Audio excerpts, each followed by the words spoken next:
friends, welcome to PS மதுரைக்காரங்க சமையல். இன்னைக்கு நம்ம சேனல்ல பீர்க்கங்காய் வச்சு ஒரு டேஸ்டியான கடையல் ரெசிபி தான் இன்னைக்கு வீடியோவில் நான் உங்களோட ஷேர் பண்ணிக்க போகிறேன். இந்த பீர்க்கங்காய் கடையல் வந்து அவ்வளோ டேஸ்டியாக இருக்கும். சுட சுட சாதம், தோசை, இட்லி, சப்பாத்தி இதோடையெல்லாம் தொட்டுக்கிறதுக்கு அருமையாக இருக்கும். வாங்க இந்த சுவையான ரெசிபி எப்படி பண்ணுறதுன்னு வீடியோக்குள்ள போய் பார்த்து தெரிஞ்சுக்கலாம். ஸ்டவ் ஆன் பண்ணி கடாய் வச்சுருக்கேன். இதில் 2 ஸ்பூன் அளவுக்கு எண்ணெய் சேர்த்துக்கலாம். எண்ணெய் நல்லா சூடானதும் 1 டீஸ்பூன் கடுகு உளுந்து, 1/2 டீஸ்பூன் சீரகம், 1/4 டீஸ்பூன் அளவுக்கு வெந்தயம் சேர்த்துக்கிறேன்.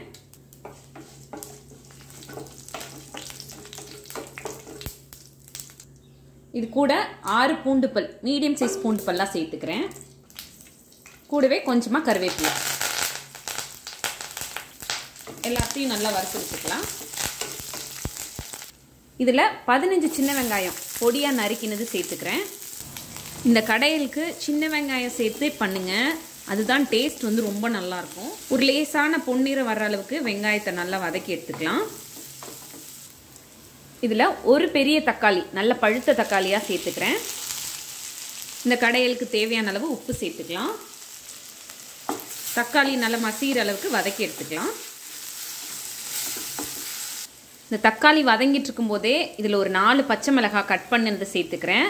இதை ஏன் முன்னாடியே நான் சேர்த்து வதக்கலைன்னா, நம்ம முன்னாடியே அந்த பூண்டு இதோடையெல்லாம் சேர்த்து வதக்கிட்டோம்னா இதோட காரத்தன்மை வந்து கொஞ்சம் குறைஞ்சிரும். இந்த ஸ்டேஜில் நம்ம சேர்க்கும் போது இந்த பச்சை மிளகாயோட ஃப்ளேவர், காரம் எல்லாமே அந்த கடையில சேர்ந்து வரும். அந்த டேஸ்டே தனிங்க. ஸோ அதனால தான் நான் இந்த டைமில் நான் பச்சை மிளகாய் சேர்த்துருக்கேன். இதில் கட் பண்ணி எடுத்து வச்சிருக்க 250 கிராம் பீர்க்கங்காயை சேர்த்துக்கிறேன். கூடவே 1/4 ஸ்பூன் அளவுக்கு மஞ்சள் தூள் சேர்த்துக்கிறேன். ஒரு 2 நிமிஷம் நல்லா எண்ணெயிலே வதக்கி விட்டுக்கலாம். இதை அப்படியே நம்ம மூடி போட்டு வேக விட்டுறலாம். தண்ணி தேவைப்பட்டுச்சு அப்படின்னா லைட்டாக தெளிச்சு விட்டுக்கோங்க. பீர்க்கங்காய் வந்து வேகும் போதே தண்ணி விடும் அப்படின்றதுனால நம்ம ஜாஸ்தியாகவும் சேர்க்க தேவையில்ல. நான் சும்மா லைட்டாக தெளிச்சு விட்டுக்கிறேன். பாருங்கள், இவ்வளோதான் தண்ணி எடுத்திருக்கேன். ஏன்னா ஒரு சில பாத்திரங்களில் பண்ணும் பொழுது தண்ணி சீக்கிரமே ட்ரை ஆகிடுது. இந்த கடாயிலெல்லாம் நான் பண்ணுறப்ப தண்ணி கொஞ்சம் ட்ரை ஆன மாதிரி இருக்கும், அதனால நான் தெளித்து விட்டுக்கிறேன்.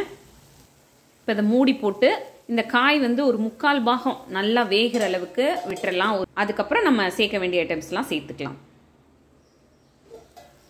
இப்போ பாருங்கள், காய் வந்து நல்லா ஒரு 80% வெந்துருச்சு. தண்ணி பாருங்கள், லைட்டாக அது வேக வேக தண்ணி விட்டுட்டே இருக்கும். இந்த ஸ்டேஜில் இதில் 1 ஸ்பூன் அளவுக்கு சாம்பார் பொடி சேர்த்துக்கிறேன். இதுக்கு பதிலாக நீங்கள் குழம்பு பொடியும் சேர்த்துக்கலாம். இல்லை உங்களுக்கு மிளகாத்தூள் சேர்க்கணுன்னா உங்களுக்கு காரத்துக்கு தகுந்த மாதிரி மிளகாத்தூள் சேர்த்துக்கலாம். நான் வந்து இன்றைக்கி சாம்பார் பொடி சேர்த்துருக்கேன். ஏன்னா பச்சை மிளகாய் சேர்த்துருக்கேன் அப்படின்றதுனால அந்த காரமே எனக்கு போதுமானதாக இருக்கும். 1 நிமிஷம் நல்லா கலந்து விட்டுக்கலாம். இப்போ இதில் ஒரு மீடியம் சைஸ் நெல்லிக்காய் அளவு புளியை தண்ணியில் கரைச்சி வச்சுருக்கேன். அந்த தண்ணியை சேர்த்துக்கலாம். புளி தண்ணி வந்து ரொம்ப ஜாஸ்தியாகவும் சேர்த்துறாதீங்க, அப்புறம் ரொம்ப புளிப்பாக இருக்கும். ஏன்னா தக்காளியும் சேர்த்துருக்கோம் அப்படின்றதுனால புளி தண்ணி சேர்க்கும் போது நான் சொன்ன அளவுக்கு பார்த்து சேர்த்துக்கோங்க. இப்போ இதை நல்லா கலந்து விட்டுட்டு இந்த புளி தண்ணியோட பச்சை வாசனை போகிற அளவுக்கு இதை நல்லா கொதிக்க வச்சிடலாம். பாருங்கள், புளி தண்ணி நல்லா கொதிச்சு அதோட பச்சை வாசனையெல்லாம் போயிடுச்சு. அதே நேரம் காயும் நல்லா வெந்து வந்துருச்சு.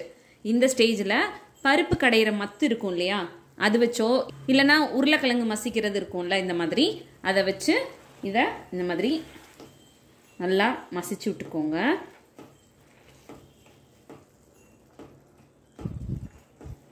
பாருங்க, இந்த மாதிரி நல்லா கடைஞ்சி எடுத்துக்கணும். ரொம்ப தண்ணியாகவும் இருக்கக்கூடாது, ரொம்ப திக்காகவும் இருக்கக்கூடாது. இந்த கன்சிஸ்டன்சியில் இருந்துச்சுன்னா தான் நம்ம சூடான சாதத்தில் போட்டு சாப்பிடும்போது ரொம்ப சூப்பராக இருக்கும். பாருங்கள் எப்படி இருக்குன்னு. இந்த சுவையான ரெசிபியை நீங்களும் வீட்டில் ட்ரை பண்ணி பாருங்கள். கண்டிப்பாக எல்லாருக்கும் ரொம்ப பிடிக்கும். ட்ரை பண்ணி பார்த்துட்டு உங்களோட கமெண்ட் என்னன்னு சொல்லுங்கள். இந்த வீடியோ உங்களுக்கு பிடிச்சிருந்ததுன்னா வீடியோ லைக் பண்ணிவிட்டு நம்ம சேனலை மறக்காமல் சப்ஸ்கிரைப் பண்ணுங்கள். தேங்க்யூ.